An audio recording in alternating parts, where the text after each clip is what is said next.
minds discuss other people. Good minds discuss events.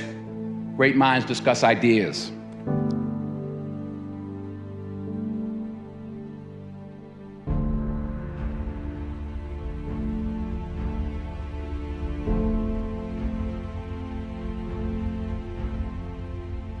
Put God first. Put God first in everything you do. Everything that you think you see in me, everything that I've accomplished, everything that you think I have, and I have a few things, everything that I have is by the grace of God. Understand that. It's a gift. Don't be afraid to fail. There's an old IQ test, was 9 dots, and you had to draw 5 lines with a pencil within these 9 dots without lifting the pencil. The only way to do it was to go outside the box. So don't be afraid to go outside the box. Don't be afraid to think outside the box. Don't be afraid to fail big, to dream big. But remember, dreams without goals are just dreams, and they ultimately fuel disappointment. So have dreams, but have goals. Life goals, yearly goals, monthly goals, daily goals. I try to give myself a goal every day. Simple goals, but have goals.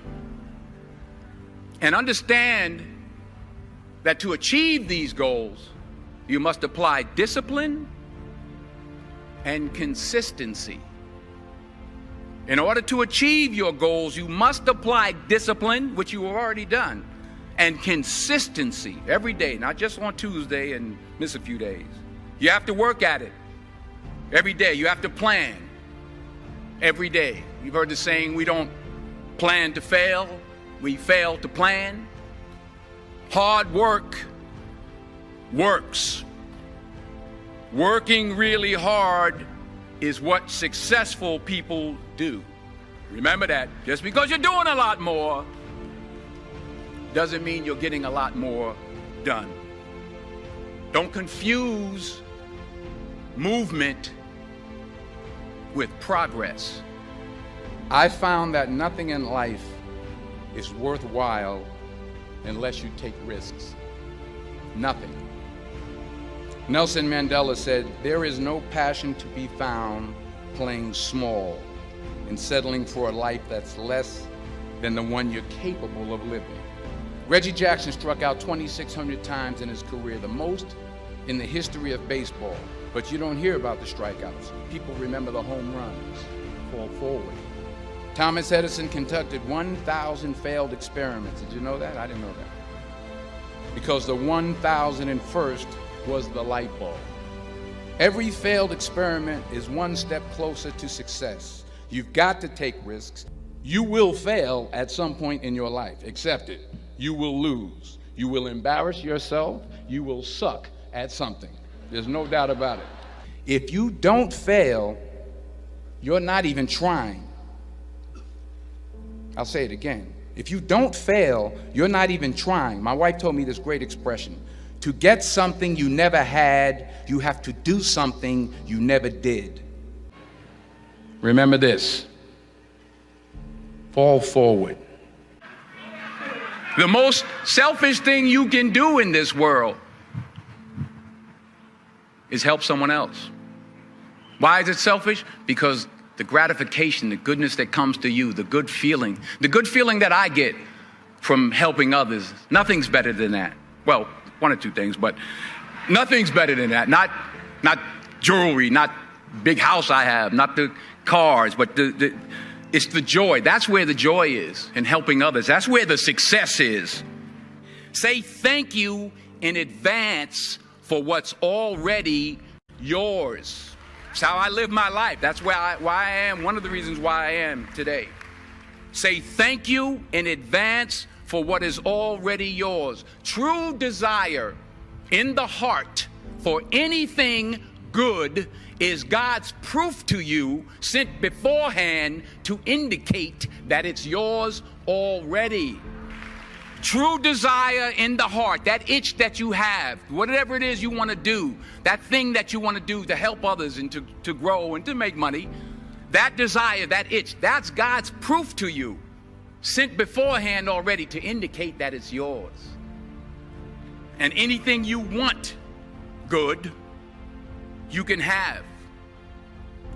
So claim it. Work hard to get it. When you get it, reach back. Pull someone else up. Each one, teach one. Les Brown's a motivational speaker. He made an analogy about this. He says, imagine you're on your deathbed, and standing around your deathbed are the ghosts representing your unfulfilled potential. The ghost of the ideas you never acted on.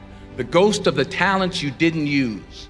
And they're standing around your bed, angry, disappointed, and upset.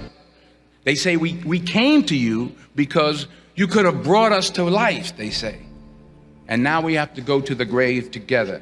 So I ask you today, how many ghosts are going to be around your bed when your time comes? And let me tell you, the world needs your talents, man, does it ever.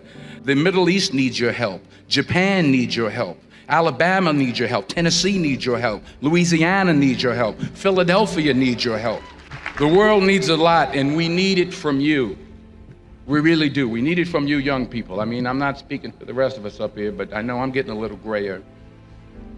We need it from you, the young people, because remember this. So you got to get out there.